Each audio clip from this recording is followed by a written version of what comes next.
Hey there, and welcome to Temporary Locals. I'm Jared from Rover Stover. And I'm Megan from Mega Goes Global. On this podcast, we explore the world and its stories like locals. Through personal travel experiences, we'll share hidden gems, history, and maybe even some true crime that shape the places that we've actually been. So if you're into travel, storytelling, and a little bit of mystery, then you're in the right place. If that seems like your vibe, we would love it if you would subscribe and join us for the ride.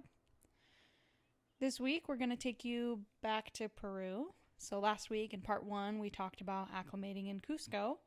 And this week, part 2, we're going to talk to you about our experience hiking Machu Picchu in the Sacred Valley and Rainbow Mountain in the high Andes. That's right. And before we get started, I think we could mention that kind of what's going on with us, I guess. And in a couple of weeks, I'll be going to Chicago for a week.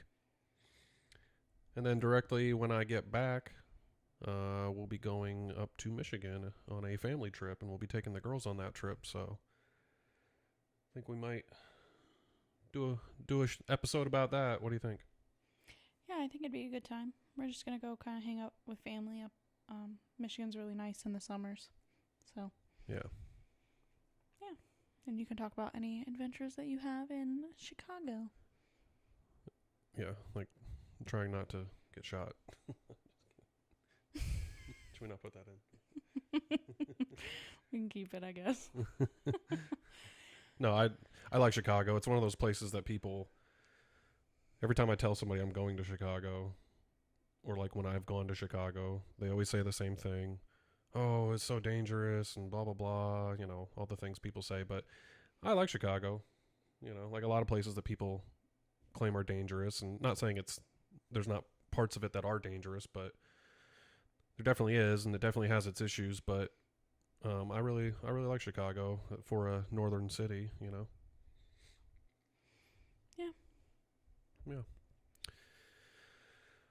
All right, well, I guess we'll get into the bulk of the episode.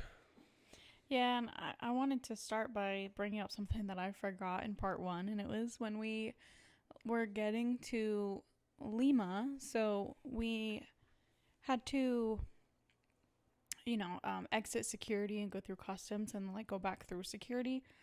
And I had brought my instant film camera that you had just gotten me, for as a gift, and when we were in Charleston at the hotel, I took a picture of you in the shower, and it was you couldn't see anything, but I just thought it was funny because he was drinking coffee in the shower, he had the hotel coffee cup, and it was just a funny moment for me, and I had my camera on me, so I took a picture of you with the it was chest or belly button up, and so there's that picture of you in the shower, and I wasn't even thinking about it when we were going through security, and it's probably fine, but I was just being overly cautious when flying and not wanting to put the packs of unopened film through the Scanner. Yeah, whatever scanner they use, because light can damage it, and I don't know what's going on in there. So but they weren't really understanding that, and so in the States you can just ask them to hand check it, and they'll usually swab it for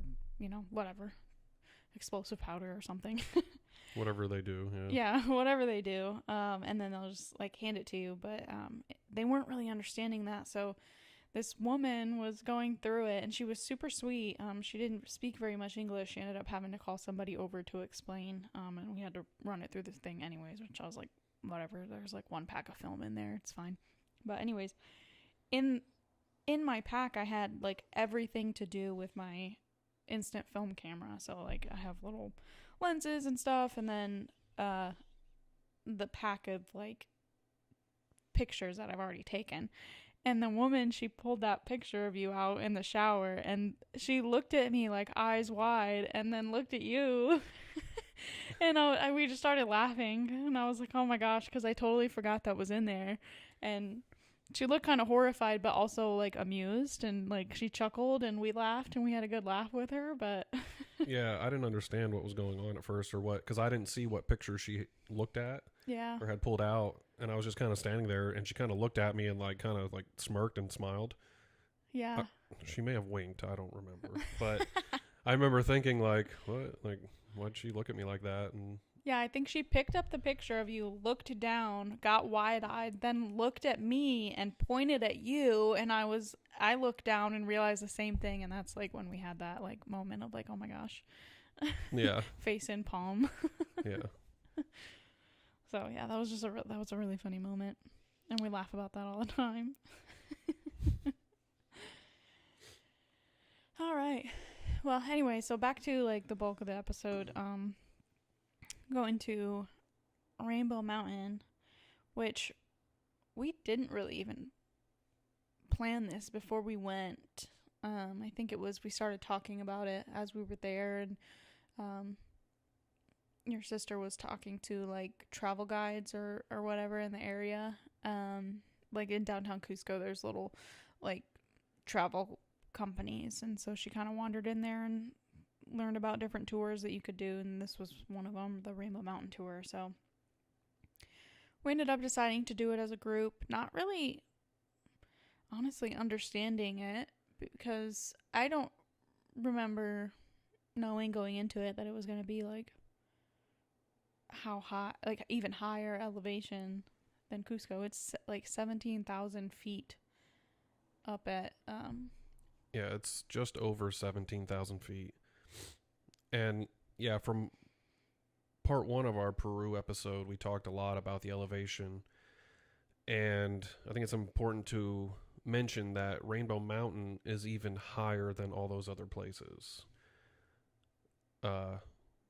Cusco sits at, what was it? it's like 11,000. Yeah. Just over 11,000, I believe. Yeah, Rainbow Mountain is over 17,000 feet elevation. So if you have a hard time acclimating, and that was kind of the theme of our entire first episode was getting to Cusco, getting to Peru, and acclimating to the Andes Mountains. If you have a rough time acclimating in one of those lower elevations, whether it's Machu Picchu or Cusco itself, Rainbow Mountain is even higher than all of them. And that, I don't know about you, but that is the highest elevation I've ever hiked. Oh, yeah, same. Absolutely. I mean, Cusco itself was the highest that I had been until we went to Rainbow Mountain. And I think there's actually, I don't know what mountain we actually went to, honestly. I have no idea. Because there's multiple Rainbow Mountains and multiple, like, picturesque areas that you can go to get, like, a photo op. And there's the one that you see, or that I've seen, you know, mostly on social media. That was not the one that we went to. The one we went to was, it was still beautiful, and it was like still you could see all the colors in the mountain, but it wasn't the photo op place. The mountain behind it with all the colors wasn't as tall as the one that you see. Yeah, it was a less popularized one. I think it was a lot less, there was a lot less people there for one, which was good for us, but yeah, just the hike up. It was a long, grueling hike, and it wasn't straight up. It was a very like slight incline, I'd say, and it wasn't a super far hike either. But again, at 17,000 feet above sea level, it's hard to breathe, and it was freezing too, by the way. Yeah, it was so cold. I remember. So the drive up there, it was like a 3-hour something drive from Cusco, which we. So I don't remember like a whole lot. I remember like bits and pieces. So I remember like driving through the Andes, and that's when I had that thought of like, wow, like these mountains are so giant. And then I remember we stopped for breakfast kind of in a little town, and it was like arranged. It was already part of the tour because we had somebody driving us. And yeah, we stopped for breakfast, and then I remember it was just up and down mountains, windy dirt roads, random like alpaca there groups. were just herds of alpacas, and I didn't realize. No fences. I knew that they had no fences. I knew that they had obviously alpacas and llamas there, but I didn't realize how abundant they were. And just once you get out into the countryside and out into the mountains, they're everywhere. Like, yeah, it's like cows in the U.S. Like you'll pass a pasture and it's like, it's cows, whatever, it's normal. That's like alpacas. Yeah, and they're everywhere though, and they're all over the mountainside, and they're in the road. I mean, how many times did we come around a turn and there was just 100 alpacas in the road. Yeah. And they would kind of disperse and run away, but it was just fascinating how many they have. And I mean, I guess they use their wool and everything to make clothes, and alpaca's really big in that part of the world. I mean, there's whole businesses based in Peru that make alpaca clothing and socks and jackets and all kinds of things.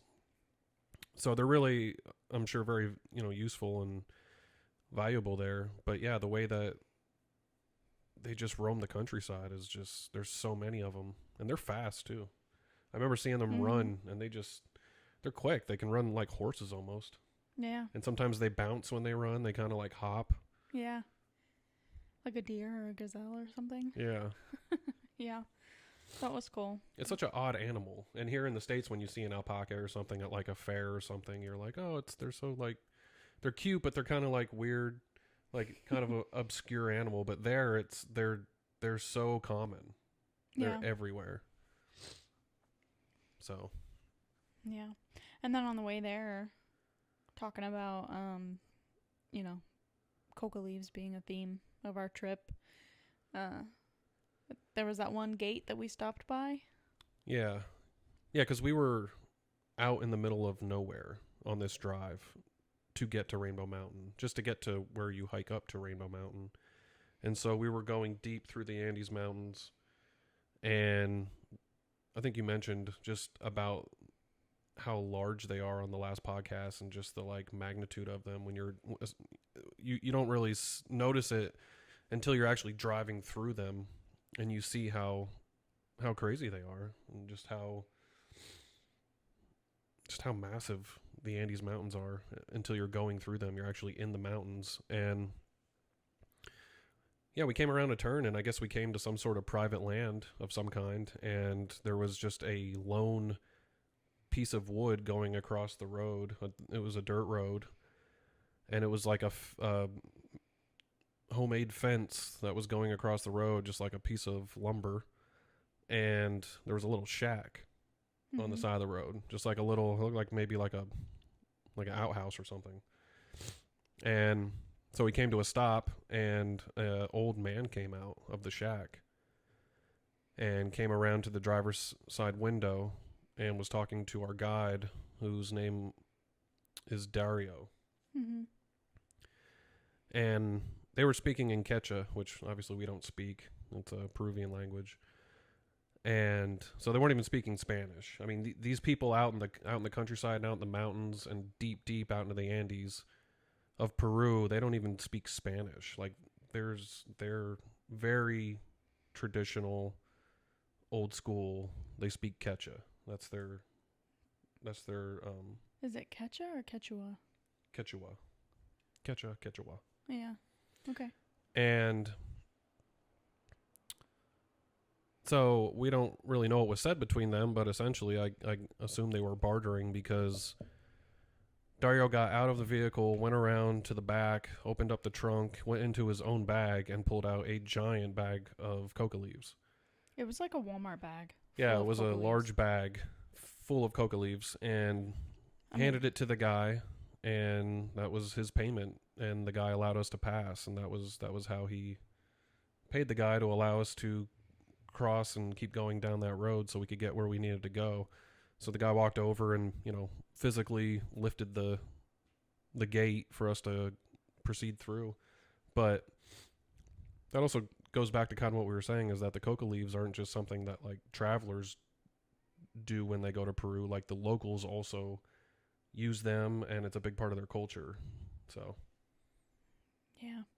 And then because he gave away all his coca leaves, he was you shared yours with him. Yeah. I think on one of the stops, because we stopped multiple times, it was a very long journey. And I remember asking him, I asked Dario, I was like, was that all your coca leaves? Are you out? And he was like, yeah. And so I felt bad, so I gave him some of mine, and him and I kind of shared coca leaves for the rest of the trip. Yeah. That was funny. He was a cool guide. But yeah, so we get to Rainbow Mountain, and half of our group, like, we got out up there, it was windy, it was cold, and it was like just like when we landed in Cusco, you could feel the difference of the elevation and like the oxygen in the air. Again, when we got out of the car, it was like, whoa. And half of our group didn't even like make it more than a couple steps out of the car. They were like, we're not even going to try the hike. We're having a hard enough time just up at the like base here. They walked to the bathroom, used the bathroom, and got right back in the car. Yeah, and there wasn't a lot of like vendors. This didn't seem like a very touristy place, specifically the Rainbow Mountain we went to. But there was a few people kind of at the trailhead with little trinkets and stuff and things that you could buy, just like a few items. And I think you bought a pair of gloves. I did. And it wasn't... So I remember when we got there, we did have to pay a woman like a couple soles or something. Like we gave her some of the coins or something to go up there. Or no, that was to use the bathroom. Yeah. That's right. Okay. Yeah. So anyways, we started on the trail and it was like stairs up, and they were like, you know, big, wide, like long, I don't know, stairs. And then... So we got kind of on the journey a little bit, and I was cold. My hands were cold. I had like my hiking poles. Definitely did not layer enough, I don't think. But it was kind of midway that just randomly they had those little tiny alpaca like pins and a bunch of keychains and stuff, but they had gloves there that were like alpaca. Yeah. And I was like, I need those. And I remember like putting them on, the gloves on, and it was like instant. Just that was a really good purchase. Yeah, that was worth the... I don't even know how much it was. Maybe $10. I don't even remember because I didn't care. It was... I was so glad to have those gloves. Soles. Yeah. A few soles. Yeah. But that walk was tough. I had to stop, probably, take 10 steps and then stop and... Well, and again, going back to how cold it was, it's crazy to think that we're talking South America in June, and the Andes Mountains, you're in such high elevation that it's freezing. Yeah. I mean, it wasn't just chilly. Like, it was chilly at times in Cusco. Just walking around Cusco, it would be chilly. It'd be like 60s or so, but it was... Well, which to us, I mean, we live in the South, so that's cold. But yeah. To me, it's cold. But up here at Rainbow Mountain, it was legitimately cold.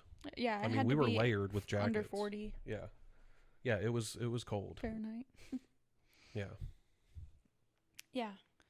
It was super cold, and your mom was the only one. She went with us, and then she didn't actually make it. She turned around kind of like halfway up. So then it was just me, you, and Dario that made it to the top, and there was a couple people there. They had 2 alpacas kind of, so you could take a picture with them, and I think we paid the guy I don't know. But there was also a baby alpaca up there. Yes, there was a baby. I did take a picture with it. And then there was we had sort of a weird interaction with the guy. He was interested in my instant film camera. Yeah. And I couldn't understand what he was saying. I thought he wanted me to take a picture of him. And give it to him. Yeah. And I totally was down for that. But then I think Dario was trying to like kind of get him to leave us alone about it, so he kind of stopped that interaction. But I was totally down to give this man a picture, Yeah, I'm not sure what that was about or what he wanted, but we got some really cool photos at the top. You and I with alpaca with the Rainbow Mountain in the background, and that became one of my famous photos, Sacred Cuteness. Oh yeah, as I call it. Yeah, we have it. It's on our travel wall. Yeah. So, yeah, and it's important to mention that the actual Rainbow Mountain, the bigger one, I guess that's the more popular one, that's a little busier, is actually called Vinicuna. That's the name of it, but they're all called Rainbow Mountain. They all have the distinct coloration of the mountain that people like to go see. It's really beautiful. I'm sure a lot of people have probably seen pictures of it, but yeah. Yeah, what is the coloring? It's just different minerals? Yeah, I think so. That's something that we've talked to your dad about. I think he would know probably more about that kind of stuff. But yeah, I guess the actual like Spanish name for it is Montana de Siete Colores. The mountain of 7 colors. La Montaña de 7 colores. Yeah, Colores. Or de 7. De siete. My Spanglish. So. Yeah. That was a cool thing, and I was really glad that we did it. That's one of those hikes that's like, it wasn't even a long hike. Maybe 45 minutes to an hour it took us to get up there. I don't. Yeah, and we did stop along the way. There's like a little rest area that's just stone. It's like a little stone lookout area.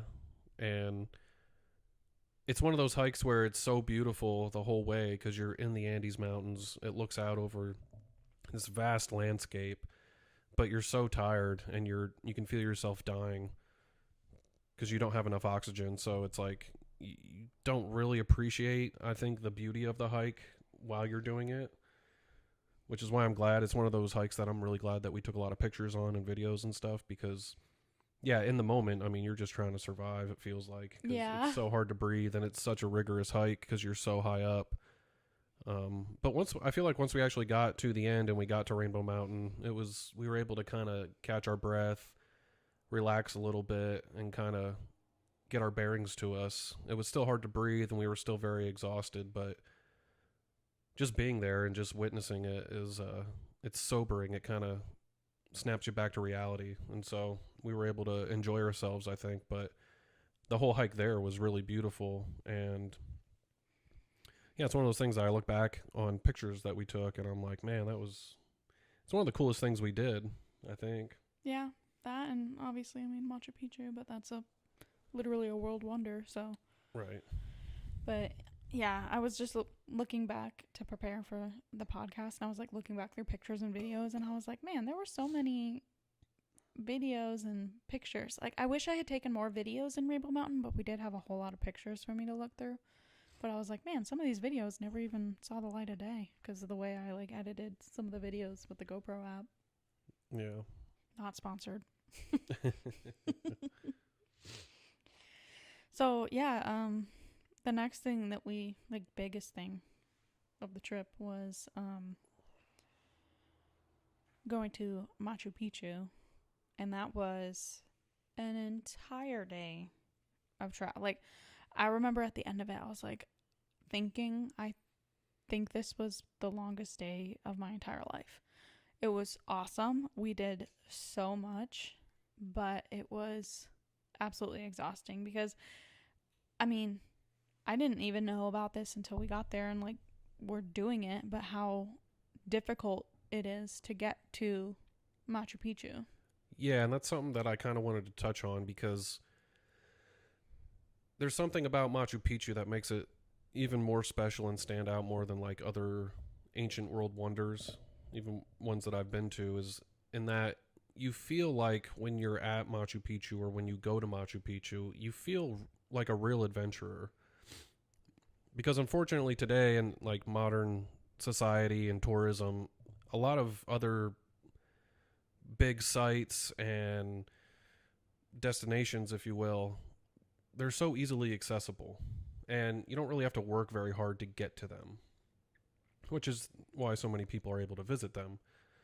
For example, the pyramids in Egypt, the Giza pyramids, as amazing as they are, it's like they're right there. They're right next to Cairo. I mean, the city is here and you can walk across the street. You could see them from your hotel. You could walk to them. Isn't there a famous picture? Like, you can see them from like the Pizza Hut.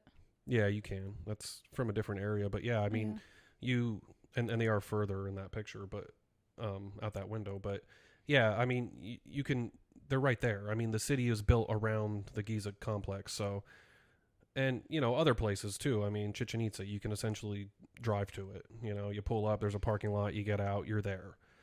Machu Picchu feels special in that it's still so hard to get to.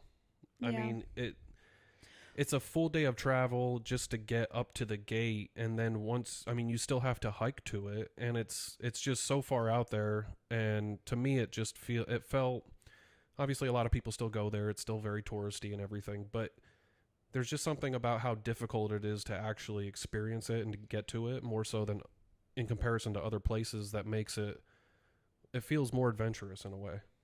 Yeah, it definitely feels like you're like in an Indiana Jones movie or something. And isn't that probably why it's still standing? Because didn't the Spanish come through and they like kind of destroyed everything, but Machu Picchu was so difficult and so hidden that... Well, the Spanish never found Machu Picchu. Yeah. Machu Picchu was rediscovered in 1911 by Hiram Bingham, who was an American adventurer from the United States. Yeah, the Spanish destroyed everything, and we talked about that, a little bit about that in the last episode about Sacsayhuaman and how that was kind of the last stronghold of Cusco. The Spanish never found Machu Picchu. Yeah. Which begs the question of what were the Incans doing up there? How did they get all that material up there? You know, and even just living up there. I mean, it's such high elevation. Just living up there, it would be difficult. So yeah, it's a really magnificent place, and there's a lot of mystery surrounding it, and that's why it was called the Lost City. So yeah. But anyway, back to the actual travel to get to Machu Picchu. Like Megan said, it was a full day.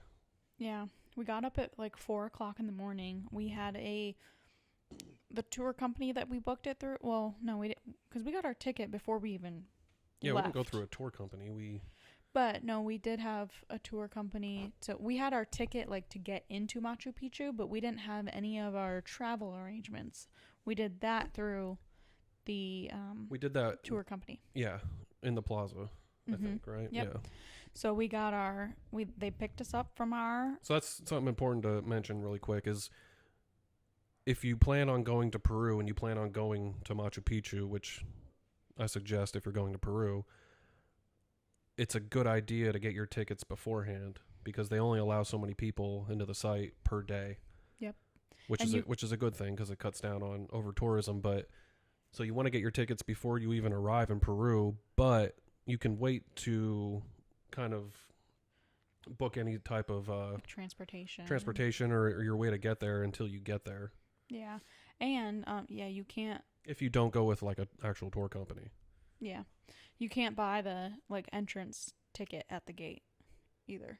Did we have our train tickets beforehand though? I feel like that's something else that... I don't think so. I think we booked that because we got picked up from our Airbnb at like 4:00 in the morning, but in a van that took us to the Inca Rail location in Cusco. And that was where we had, do you remember getting because we were like, oh man, we didn't even have coffee, but they had like hot tea there. Mm-hmm. And the tea was so hot. I don't think they wouldn't let us bring it on the bus, so we didn't even get time to drink it because we were sitting there trying to wait for it to cool down. Right. But anyway, so took a 30-minute van ride from our Airbnb to the Inca Rail location, waited for a bus so that we could go 4 hours to Ollantaytambo to board the train, which you're on for 2 hours, that takes you from Ollantaytambo to Aguascalientes. And Aguascalientes is like the closest town to Machu Picchu. I think from there it's only like a 30-minute bus ride to the actual site. Yeah, and Aguascalientes they also call Machu Picchu Pueblo. Yeah. When you arrive on the train and you get off, there's like a sign that says welcome to Machu Picchu Pueblo. And it's at the foothill of the lost city of Machu Picchu. And I really like that town. I think if we had to do it over again, and I feel like somebody probably told us this and we were just like, me, whatever. I would have spent a night in Aguascalientes. It would have helped like split up. I mean, you're still going to have to do all that traveling, but everything that we just mentioned, we did after, like, you know, we went and we spent time in Aguascalientes, went to Machu Picchu, and then had to go back, take a 2-hour train ride, then a 4-hour bus ride, and get, you know, so it was like, that's why we say it's like one of the longest days of my life. But yeah, aside from breaking up that day, another reason I would suggest anybody that's thinking of going to Peru or wants to like plan a trip, I would suggest stay in Aguascalientes longer than we did also just because it's such a cool town. Yeah, it's so beautiful, and there's like a river That in the runs through it, middle. yeah. And there's a bridge that runs over it that we actually did. They kind of do like the Paris thing, like with the love lock, so you can like put a lock on it. So we actually, near one of the little markets, somebody was selling those little locks, so we bought a lock and we wrote our name, or no, we wrote like our initials or something on it. We got a picture of it, and then we put it on the bridge there. Yeah, I really love that town. I think it's one of the coolest places that we went, and unfortunately we didn't spend a lot of time there, but we were able to walk around and hang out. They have a lot of cool markets and shops there. Like you said, there's really cool restaurants, which we ate at one. Mm-hmm. I think we FaceTimed your parents from that restaurant in Aguascalientes, yeah, right? we did, and it was raining. Yeah, it did rain while we were there. And it was just so cool walking around. Like you said, there's a river running through it, and again, you're in the Andes Mountains. It's a beautiful town. There's a lot of cool stuff going on. And it's the last place you go before you actually go up to Machu Picchu. Yeah. There's a lot of hostels and hotels and places to stay too, so. Yeah, that's where that one girl asked us. She said she lost her debit card. Do you remember? Yeah, as we were, I think, at an ATM. Yeah. We had stepped away and she came up. And she started off, she was American, and she was like, hey, how are you guys doing? Like, how's your trip going? Blah, blah, blah. And then after, you know, we were kind of being apprehensive because we're like, okay, it's okay to, like, you know, have a conversation. But it just seemed like they're, like, get to the point, lady. It seemed very random, yeah. Yeah. So, also. And then she was like, I lost my debit card, and I think she was wanting us to pull money out for her, and she could like cash app us or something. And we ended up, and she was like, it's okay if you're not. She was super nice, but we were like, no, we just didn't feel right about it. It felt like a scam. It might not have been. She might have really needed help and maybe didn't have her debit card, but I don't know. I was like, I don't want to do this. But she said she had been there for like a month. Yeah, no wonder she ran out of money. Yeah. Yeah, she probably booked a one-way ticket and got there and spent all her money, and then now she's stuck, which I guess there's worse places to be stuck in. Yeah. We also didn't mention that on the Inca rail on the train taking us to Aguascalientes, they did a traditional Peruvian dance on the train. So as you're sitting there, and again, you're traveling all day, so a lot of people were trying to sleep on the train, and everybody's tired and kind of exhausted, but they entertained everybody by bringing a couple out, and they do a traditional Peruvian dance. Do you remember what the dance was really about? The whole thing, it was like a love story, walking through a love story. I videotaped a lot of it, but it was the guy and the girl, and they, you know, kind of like came together, but then had to split apart, and then came back together in the end. I don't remember a lot of it, because a lot of it was in Spanish. Right. The hilarious part about it, though, is as they were doing this dance, you and I were kind of sitting in the back of the train, of our section of the train, and Matt was up ahead of us, and we could see him, and they were going down through the aisle, and they were doing this like very intricate and like beautiful dance, and like this whole, they were putting on an entire show for everybody, and everybody's all like happy and cheering. And in the videos that we took of their performance, you just see Matt in the background just stone face. You could tell he's just not having it. He just wants to sleep. Yeah, that is he funny. Was so unimpressed by it. Yeah. And so they did that on every car. It was just like the you know, people that were, I guess they have different workers that are assigned to each car or whatever.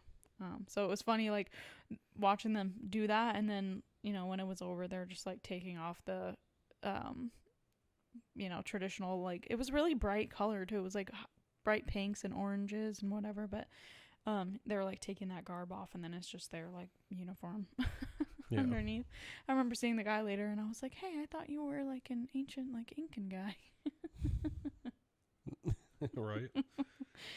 It's like when the mascots at Disney, like, take their head off. Yeah, it's like you see these traditional performers on their iPhone afterwards, and you're like, wait a second. Yeah. Oh. But also, the train will stop a few hours outside of the final destination, and you will, if you choose to, you can get off early, and you typically will have a tour guide.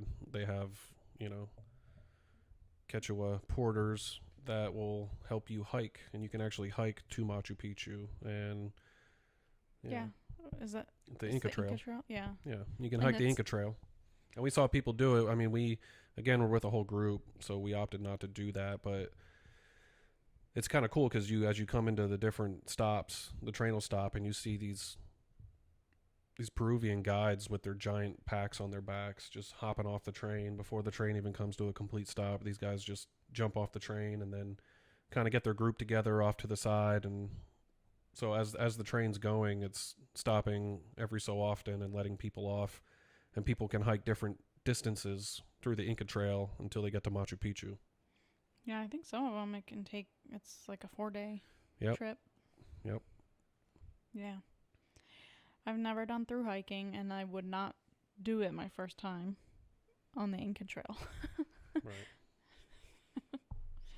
So from there, Aguas Calientes, we had to wait for our bus and they time it. So, like, when you buy your ticket, you essentially just book a time slot, and that's how they manage, like, the amount of tickets in per the time slot to try to manage, I guess, the population that's there. So we did our 30-minute bus ride up there, and that bus ride, I remember equating it to, like, some of the trails that we've done in Moab, and there's one, I think it's this one, I get some of them confused, but I think it's either Cliffhanger or Moab Rim, but one, like, you are driving around curves that are right next to cliffs, and that's what I felt like we were doing, but in a giant bus, and there's buses going both ways. So while we're going up, there's buses coming back down to pick people up, and it was just, like, crazy because they weren't going slow and they're just, like, going around these turns. And I remember we were like, oh my gosh, and we were getting kind of, like, scared, but then we were like, they probably do this every day, and they're probably, like, used to it, and blah blah blah. So we just kind of left it at that, and then, you know, and we got up there, but it wasn't even... Yeah, it's a dirt road, and it's just switchbacks all the way up and all the way back down. And it's not big enough. It's not a 2-lane dirt road. Yeah. And so buses that are coming down a lot of times have to move out of the way off to the side for the buses going up, and vice versa. And yeah, I mean, your wheels are right on the edge of the cliff as you're going around these turns. And if you're somebody who's sitting in a window seat, I mean, you're looking over the side of cliffs, and it can be kind of hairy, but it's important to mention that it was 2 or 3 months after we left Peru and we got back home that I saw on the news that a bus had actually gone off the side of the cliff and flipped over and injured a bunch of people.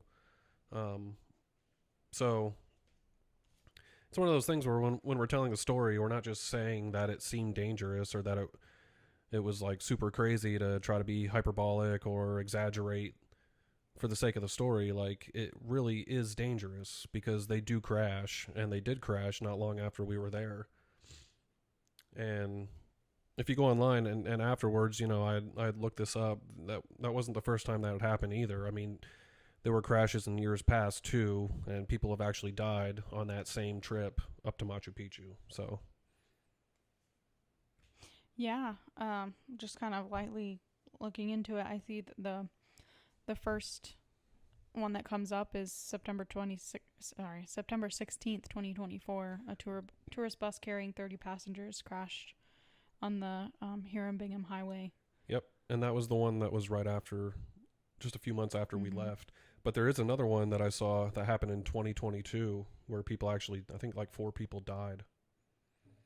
So it does happen. And like I said, we're not just saying that it seemed sketchy just to say it. It is sketchy, and things do happen. So yeah, that's a risk you take to go to a place like Machu Picchu. Yeah, but once we got up there, I remember we got off the bus, and then you just kind of head up to the gate, and there was like waits for the bathroom, which you did have to pay for the bathrooms there. And is this where I saw a dead body? I think so. I think it was at this point, because you're in so many lines and you're waiting at different sections to get up to different areas. But I believe it was here that as we were standing around kind of talking amongst ourselves in the group, I looked over off to the side, and next to the gate, kind of off to the side, they had just kind of left this person off to the side, but there was what was it, like a backboard? What do you call like the stretcher that they kind of carry people on? Yeah, the EMT like stretcher thing. Yeah, and it had a person on it, but they had a tarp over them so you couldn't see them, but their legs were still sticking out. And I remember just kind of being like, "Oh, there's a dead body." And I don't think anybody else. I mean, maybe your sister saw it. I didn't. I remember you being like, "Did you see that dead body?" And I was like, "What are you talking about?" Yeah. And yeah, so I mean, you're so far up there though, there's really no way to I guess they kind of just, I think it may have been a worker. I don't know if it was a traveler or what, but they just kind of put him off to the side until I guess somebody could come get the body down. And so people were just kind of walking past this person laying there, and no one really looked twice, which was kind of odd to me, but yeah. Yeah. I mean, because it's not unusual to see, especially in the States, like the stretcher with a bunch of like, the duffel bags with their gear and stuff on it, and maybe, they have something draped over it, but to see like the feet and know that there's not just gear underneath here that's pretty shocking. But yeah, nobody reacted, so I think that's why I didn't even notice, because nobody was like making a big scene about it. It was just and it's not like they cover it's like they didn't even really try to hide it either, because they put a cloth or whatever over their face and their body, but their legs were clearly sticking out. So it's like it was just crazy to see. But different cultures view death differently, and it was just people were just kind of going about their business. So yeah, we did I think it was Circuit 2. It was the blue line. So I guess when you go in there, when you book your ticket, right, you pick your circuit. Right, and we were originally going to do a different hike. We were going to do the Huayna Picchu. Oh yeah. Which is that large peak you see in all the classic pictures of Machu Picchu. That peak in the background, you can actually hike up that and look out over the side of Machu Picchu. Yeah, but it's like a very steep hike, and I'm glad that we didn't do it. I don't know. Part of me feels like I kind of wish we would have, but I don't know. I don't think I would have been able to do it. If we go back, we'll do it. Yeah. Well, we were also with a group, and we were already because the way we kind of planned it out, we didn't really have time either, because that's an extra few hours. Yeah. For that hike. Would definitely be something where we would plan to stay in Aguascalientes for a night or two, and then we can do that hike. Yeah. I think that's the way to do it. So for anybody that's interested in Huayna Picchu and doing that hike, because it is a really cool hike, I would suggest, again, staying in Aguascalientes for a couple nights. Yes. Because, again, it's a really cool little town. And, man, I would be cool, honestly, as much as I loved Cusco, I'd be cool with staying in Aguascalientes for a week. Yeah. I would stay there for a whole week. Yeah. Now that we're talking about this, I want to go back. Right. Oh. Part two coming up. Yeah. when we hike Machu Picchu. Yeah. But yeah, and then it's just a self-paced, walk around the ruins, and you're going up and down stairs that are all sorts of different lengths and heights, and just exploring like the structures. Yeah. Seeing the terraces, and there's lots of photo opportunities and stuff. But yeah, you just kind of take your time and you roam around.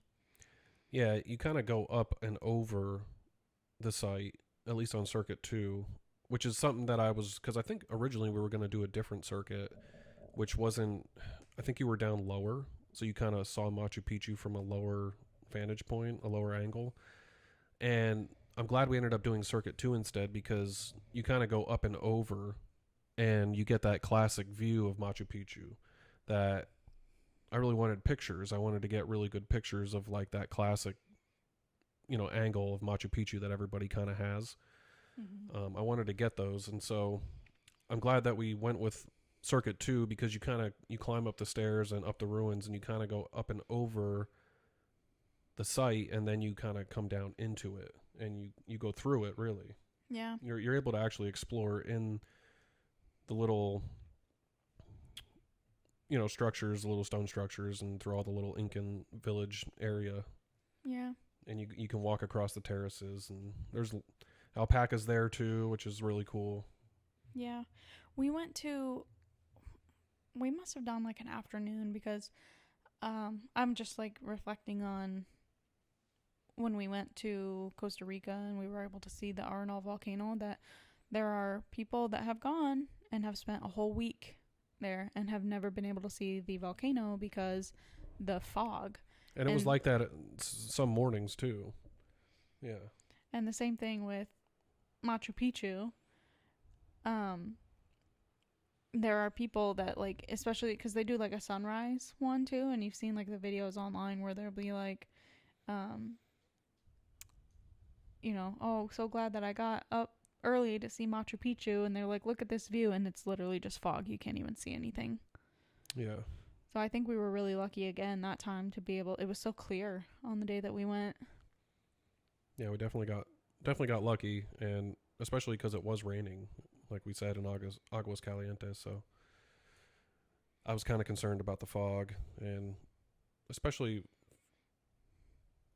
for something like Machu Picchu that is such a ordeal to get to. I mean, Arenal volcano would be really unfortunate to not see it, but it's just there. You drive, to La Fortuna, mm-hmm. but to go through everything we had to go through to get to Machu Picchu and then not be able to see it because you only have a few hours at most there. What? I said you only have one shot. Yeah. One opportunity. Yep. So, yeah, it is unfortunate, but that can happen. So, we were very lucky, and it was a pretty clear day. Yeah. And like you said, there was llamas up there. I was just watching some of the videos, and there was a couple llamas up there, but then there was that one that walked right past us. Were they llamas or alpacas? I think they were llamas. Okay. Yeah, and we looked up the difference because we kept being like, is it a llama, is it an alpaca? And yeah, you're right. Llamas it was a llama. Bigger. They're and fluffier. they're just larger, but they're different colors. Yeah. Alpacas are mainly like the kind of like tannish brown. Mm-hmm. But llamas can be like multiple colors, like brown with spots and white and things like that. And that's the color of the one that was that passed by us. Yeah, that llama was just. It's funny because we were trying to get cool pictures like everybody that's there, and that one llama at the end of one of the terraces just laid down and sat perfectly so that people could walk up and kind of get photos with it. Yeah, it was like he was like employed or something. Yeah, like he knew he was like, I'm gonna lay here and be majestic. Yeah, be majestic as fuck. And so there's a few people in front of us that kind of noticed this and would go over and kind of posed with the llama. Some people were trying to like touch it and like hug it. Yeah. Do you remember that? Yeah. I'm glad he didn't get up But and then go. he got up and he walked past you, remember? Yes, and I was like, I had my phone out and you got a picture of me and I've got my phone in my hand and I'm making a crazy face because a llama just walked past me at Machu Picchu. Yeah, it's such a surreal moment. It's hard to like write about it or like do a podcast about Machu Picchu. It's one of those things that's so hard to put into words what you're experiencing in that moment, you know? Yeah. And it's cool to talk about and everything, but man, all I can do is suggest that if you're somebody that's into like, you don't even have to be into ancient history, but if you're just somebody that's into, you know, cool life experiences, going to Machu Picchu really is like life changing. And just that moment where you're standing there and a llama walks by you close enough that you could touch it and Machu Picchu's behind you. It's such a surreal moment that you're never going to forget that. Yeah. Truly. Yeah. That was such a cool trip.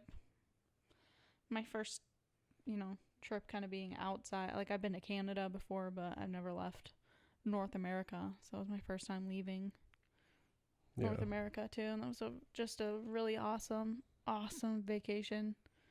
Yeah, and that's a hell of a trip, too. Being your first real, like, international trip is the Andes Mountains and, like, Peru.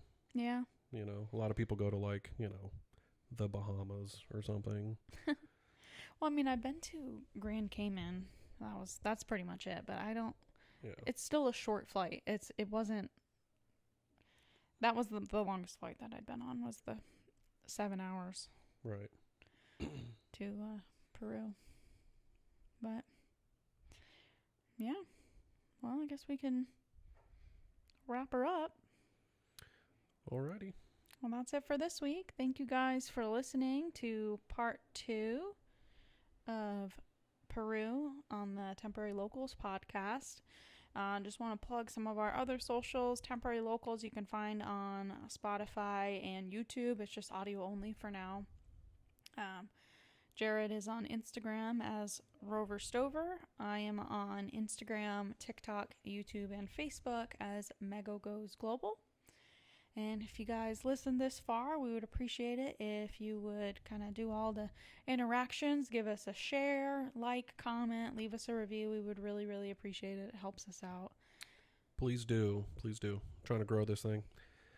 I am Jared from Rover Stover. And I'm Megan from Mego Goes Global. Thanks for exploring Peru with us. Stay curious and stay local, even if it's temporary. Bye. Bye.